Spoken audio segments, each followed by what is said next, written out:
안녕하세요. 자바사주입니다. 운명에 대해서 얘기를 해보죠. 자, 내가 운명이 궁금해. 그러면 우리는 사주를 보고요. 그리고 운세를 봅니다. 아니, 내가 궁금한 거 운명이라 했는데 왜 사주를 볼까? 운명이 사주이고 운명이 운세입니다. 운명을 본다, 사주를 본다, 같은 뜻의 다른 표현일 뿐이에요. 그리고 이 운명을 그림으로 표현한 게 바로 이겁니다. 이 운명이 왜 이 그림으로 표현이 되는 거지? 자, 운명이라는 것은 추상적이에요. 우리 머릿속에서 운명이 존재한다는 건 알지만은 우리가 그걸 손으로 잡을 수도 그리고 시각적으로 볼 수도 없어요. 자, 이런 것을 우리가 논리적이라고 하죠. 논리적인 것에 예로 들면 돈, 한국, 사랑 이런 것들이죠. 우린 사랑이라는 게 논리적으로 존재한다는 걸 알지만은 그게 물리적으로 보이지는 않기 때문에 우리는 그 사랑을 꽃다발이라는 물리적인 것으로 표현을 하죠. 혹은 반지라는 걸로 물리적으로 표현을 합니다. 자, 그러면 운명이라는 이 논리적인 것을 물리적으로 눈에 보이게 표현한 것이 바로 왼쪽과 같은 그림입니다. 자, 이것을 이제 사주팔자라고 부르기도 하죠. 자, 예를 더 들어볼게요. 우리 대한민국 분명히 존재하죠. 존재하니까 무역도 하고 외교도 하는 거예요. 그리고 올림픽에서 한국 선수가 들어오면은 우리는 가슴이 뛰고요. 그런데 한국이라는 것은 여러분들이 직접 보거나 듣거나 만지거나 할 수 있나요? 왜냐하면 못하죠. 왜? 논리적인 거니까. 하지만 우리 인간은 뭔가 볼 수는 있어야지 이게 존재한다고 실감을 해요. 그래서 이 한국을 피지컬하게 표현한 게 바로 태극기죠. 그래서 여러분들이 외국에 나가서 어딘가에 태극기가 펄럭이는 걸 보면 올림픽 선수들이 입장할 때 태극기 깃발을 가진 대열이 들어오게 되면 여러분들은 관심이 엄청 집중이 됩니다. 바로 태극기와 한국을 우리가 동일시하는 거죠. 운명과 이 사주팔자라는 그림을 우리가 동일시해서 보는 겁니다. 그래서 여러분들이 상담가한테 사주를 볼게요 하면 상담가는 바로 이 운명이라고 부르는 이 사주팔자를 보고서 여러분들이 언제 취직할지, 이사는 언제 하면 좋을지 이런 것들을 얘기를 해주는 겁니다. 자, 이 그림에서 두 가지로 쪼개보면 오른쪽 부분을 사주 혹은 명이라고 부르기도 하고요. 여기 왼쪽 부분을 운세, 한 글자로는 운이라고 불러요. 그래서 운명 이렇게 부릅니다. 자, 그러면 사주와 운세와 운명이 같은 말이다 라는 것을 정리했고요. 그러면 이 운명에 대한 관점이 크게 두 가지가 있습니다. 팽팽한 관점이죠. 운명은 정해져 있다, 정해져 있지 않다. 자바사주 너는 어느 쪽이냐? 운명이 정해져 있다 입니다. 자, 운명이란 단어가 나오면 같이 섞여 나오는 게 바로 인생입니다. 그래서 어떤 이는 인생과 운명을 동의어로 취급하는데 지금 우리가 사주를 다루는 입장에서는 운명과 인생을 다르게 취급을 해야 됩니다. 물론 운명과 인생에 공통점이 있지만 이건 비슷할 뿐이지 같은 단어는 아니에요. 서로 다른다는 그 때는 운명이라는 글자를 인생이라는 글자를 따로따로 단어를 만든 거겠죠. 그러면 운명과 인생의 차이점이 뭐냐? 바로 선택입니다. 그래서 내가 운명을 경험하는데요. 이 운명을 여러분 직접 경험하는 건 아니에요. 간접적으로 경험하는 거예요. 왜? 추상적이니까. 여러분들이 이 한국을 직접 경험하는 게 아니죠. 여러분들이 태극기라든지 아니면은 또 내가 한국 대표 선수로 출전한다든지 하면서 직접적으로 경험하는 것들이 있어요. 그래서 이 추상적인 운명을 내가 구체적으로 몸으로 경험하는 것들이 바로 인생입니다. 그러니까 여러분들이 경험하는 것은 인생이지 운명을 내가 직접 몸으로 경험한다고 할 수는 없어요. 자, 그러면 이 선택이 인생과 운명을 차이점을 만들어내는 하나의 요소가 되는데요. 이것을 도식화해 보면 자, 운명은 정해져 있다고 했으니까 얘는 컨스턴트 상수가 될 거고요. 자, 선택은 내가 오늘의 선택과 내일의 선택이 다르죠. 여러분들은 매일 아침 일어날까 말까 10분 더 잘까를 선택할 거고요. 그리고 내가 오늘 출근해서 A라는 업무를 할까 B라는 업무를 할까 선택하며 당장 점심 메뉴도 내가 오므라이스를 먹을까 매운탕을 먹을까 선택을 하죠. 매 순간순간이 선택입니다. 그 선택은 정해져 있지 않아요. 변하죠. 계속. 그러면 이 정해져 있는 운명에 선택이라는 변수가 결합이 되다 보니까 그 결과값이 인생도 당연히 계속 변하겠죠. 인생이 변하는 이유는 운명이 변하거나 운명이 바뀌어서가 아니라 운명이 안 정해져 있어서가 아니라 운명은 정해져 있지만 나의 선택이 달라지기 때문에 매번 달라지기 때문에 인생이 계속 달라지는 겁니다. 자, 그 증거가 뭐냐면 여러분들 운명을 알고 싶다, 사주를 알고 싶다 그러면 상담가한테 불러주는 것이 생년월일이죠. 그러면 한날 한시에 태어난 사람이 나 혼자뿐일까요? 아니요. 쌍둥이도 있을 거고요. 그리고 그 밖에 이 전국에는 여러 병으로 태어난 나의 동갑내기 친구들이 있을 거예요. 그러면 그 친구들의 운명은 죄다 같아요. 근데 그 많은 아기들의 10년 후, 20년 후의 인생을 보게 되면 다 다르죠. 어느 누구나 똑같은 인생을 사는 사람은 없습니다. 왜? 각자의 운명은 정해져 있어서 태어나는 순간 정해집니다. 그래서 같은데 선택이 다르기 때문에 인생이 다른 거죠.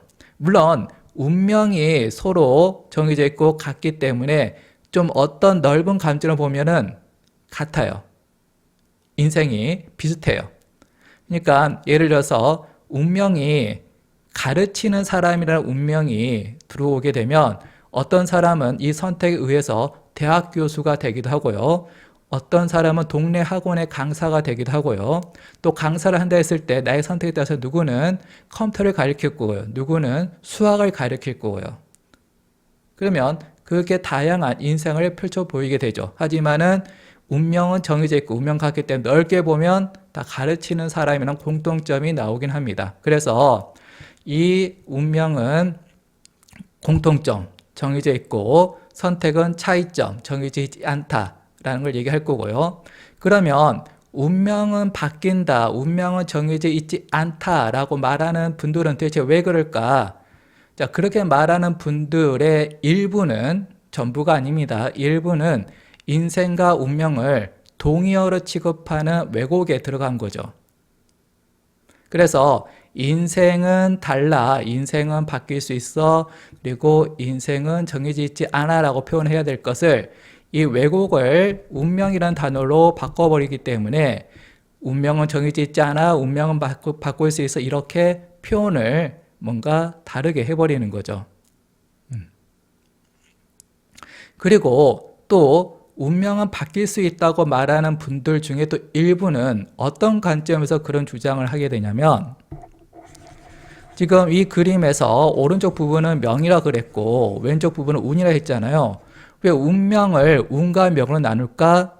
물론 이것은 또 공통점이 있지만 또 차이점 때문에 그 차이점이라고 부르는 특징 때문에 나눈 건데요. 이 명은 정적인 부분입니다. 그리고 운은 동적인 부분이에요. 아니, 운명은 정해져 있는데 동적인 게 왜 나오냐? 이제 또 관점에 따라서 나눠보는 거죠. 정해져 있는데 그 와중에 뭔가 좀 변화가 있는 것을 운이라고 부르는 거죠. 그래서 이 명이라고 부르는 부분은 여러분들이 태어나서 죽을 때까지 계속 그대로 갑니다. 바뀌지 않아요. 그리고 운은 시간에 따라서 저 2025년도, 2026년도, 2027년도 계속 시간의 흐름에 따라서 계속 변합니다. 그러면 운명도 변하는 거 아니야? 절반은 변하는 거 아니야?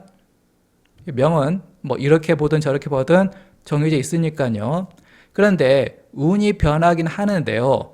뭘로 변할지는 정해져 있습니다. 즉 비유해보자면은 계절이 있죠. 계절은 변해요. 봄 다음에 여름, 그리고 여름 다음에 가을, 겨울이 온다. 계속 변합니다. 계절이 정해져 있지는 않죠.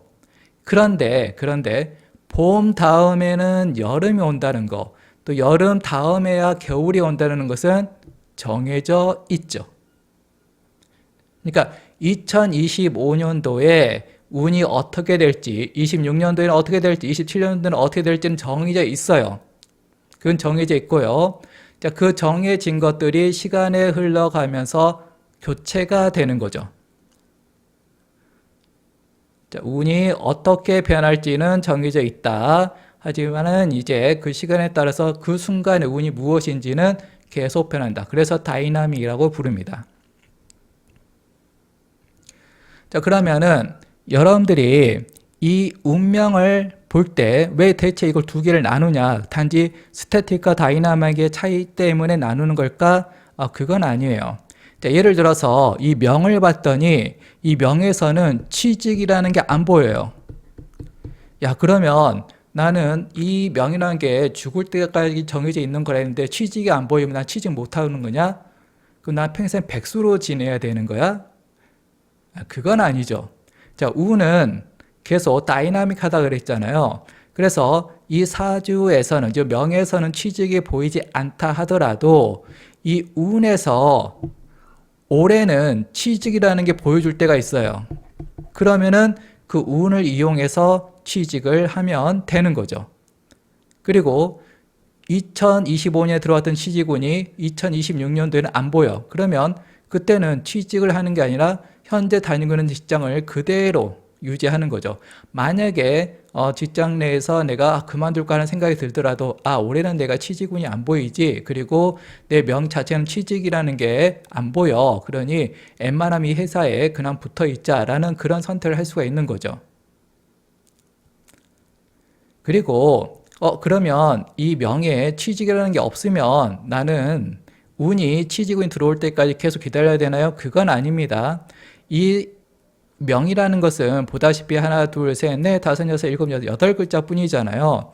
이 여덟 글자의 모든 운명의 내용을 다 기록한다는 것은 불가능하고요. 굳이 기록했다 해도 상당하게 이걸 다 볼 수 있다는 것도 쉽지는 않습니다.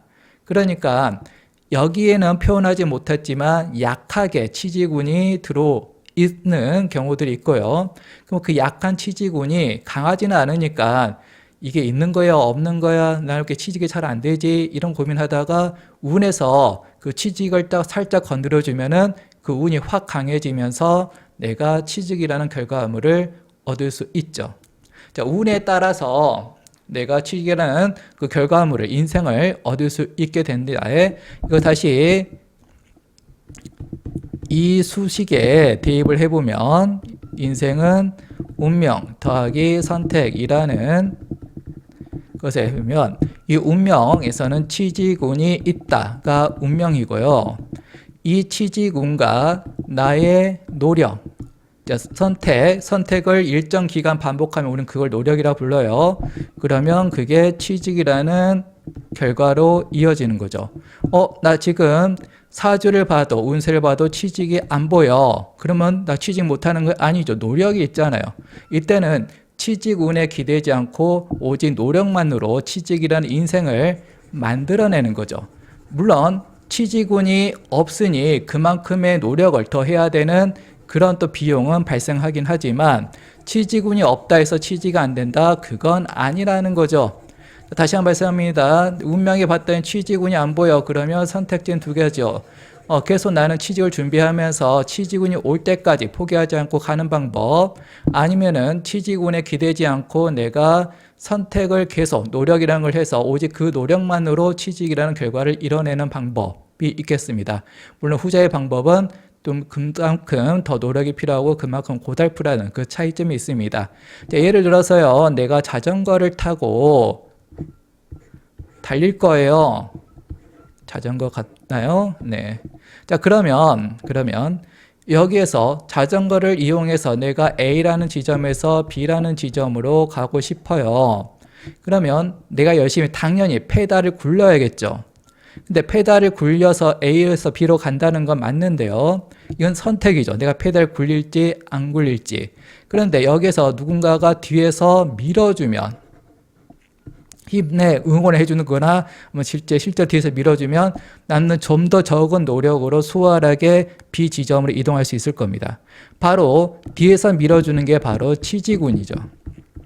그래서 취지군이 있다. 누워서 뒤에서 밀어준다. 그러면 나는 그걸 타고서 좀 더 수월하게 가거나 더 멀리 가거나 할 수가 있는 거고요. 만약에 취지군이 안 보인다. 그러면 그냥 내가 열심히 페달 굴려서 가면 되는 거예요.